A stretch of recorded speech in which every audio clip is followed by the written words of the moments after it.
I'm going to tell you the story about Maui, the Hawaiian Superman. Maui, Maui. I want you to slow down the sun. It's going too fast. When my mother told me that, I was shocked. I can't slow down the sun. Look at me. I'm just a mere man. I say to my mother. My mother looks at me and says, how dare you say that? You be obedient to your mother. When I say to you to slow down the sun, you do as I tell you. And so that you get enough help, you go and see your grandmother. She'll help you. So Maui goes to see his grandmother, explains to her what he needs to do, slow down the sun. And the first thing that woman says to me, without hesitation, is, you cut off my hair. I'm shocked. Cut off your hair. What's cutting off your hair got to do with slowing down the sun? I say to my grandmother. And besides, grandmother, you've been growing your hair since the day you were a little girl. Look how long and beautiful it is. It's touching the ground. I won't cut off your hair. And you know, my grandmother stares at me in that grandmotherly way. You know, that stare, and says to me, I told you, grandson, to cut off my hair. I'm not going to argue with the woman. Not with that stare. I cut off her hair. She's bald-headed. With all of that beautiful hair on the floor, on the ground. And as she's looking at that hair on the floor, she says to her, now you take my hair and you braid it into rope. Make it long and strong, which I do. And when I'm finished, she says to me, by the way, grandson, do you have your magic axe? Your adze manaya kalani? Yes, grandmother, I always have my adze with me. Well, grandson, you'll need it tomorrow. And then the old lady whispers in my ear, so nobody else hears those evil spirits that are going to tell on me. And I know what I'm going to do the next day.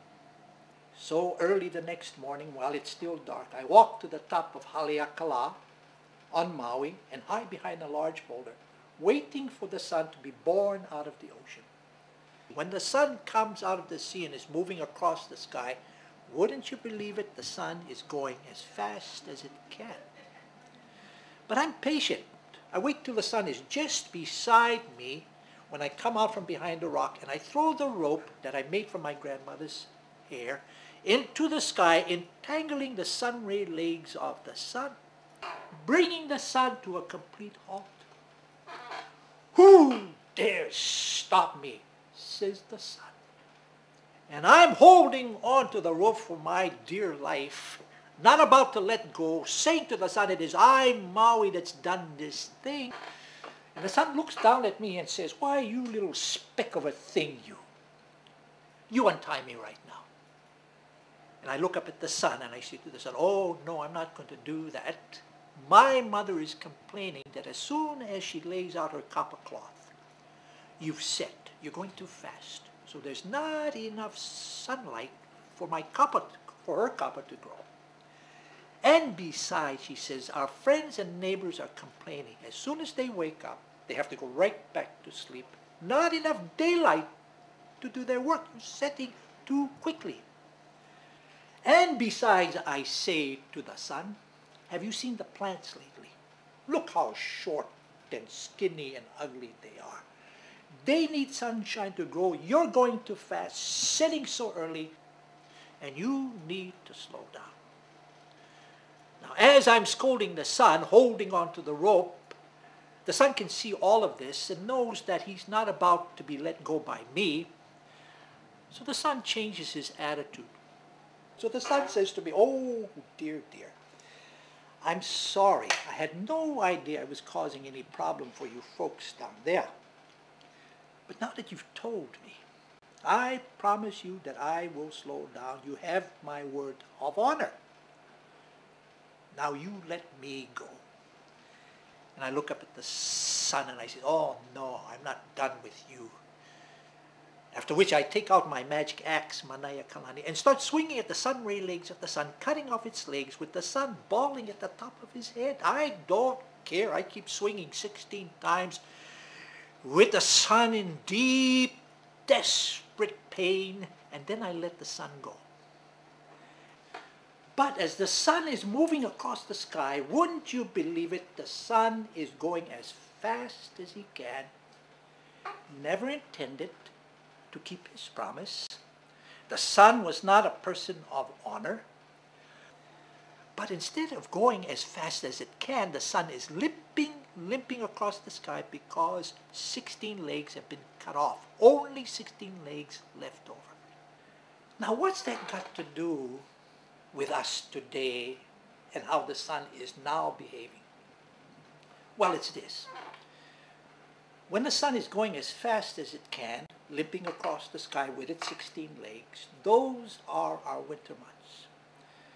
But at least the days are long enough so you can dry your things. There's enough sunshine. At least people can do their work because there's enough daylight, an 8-hour day for people to do their work. And have you seen the plants lately?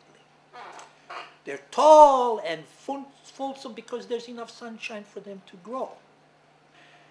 Then, when the sun gets tired of moving across the sky as fast as he can, but limping, the sun needs to slow down. When the sun does that, those are our summer months. Longer days to dry our things, the plants even more fulsome. And have you seen people these days? Not only can they do an 8-hour work, but they can take vacation, summer vacation. Children take vacation. Tourists come to Hawaii for vacation because Maui slowed down the sun.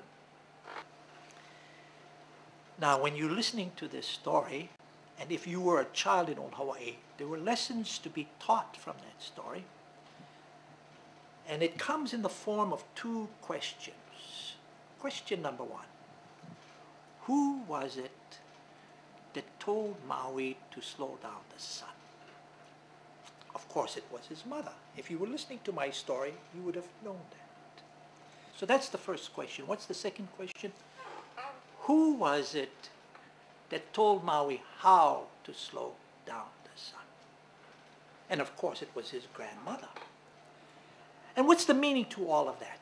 Well, it's this. I don't care if Maui is the Hawaiian Superman.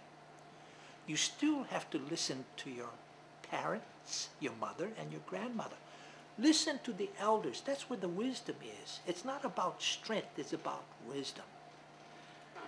And there's one more important point to make. I'm glad that they're telling this story about Maui slowing down the sun. Telling it in Tonga and in New Zealand, islands that are thousands of miles away, telling the very same story.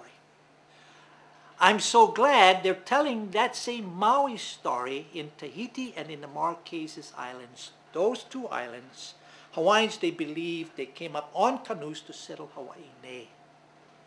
That's how we know that all of these Polynesians in the middle of the Pacific are related to each other. So although I told you at the beginning of the story this is about Maui, the Hawaiian Superman, it's really about Maui, the Polynesian Superman.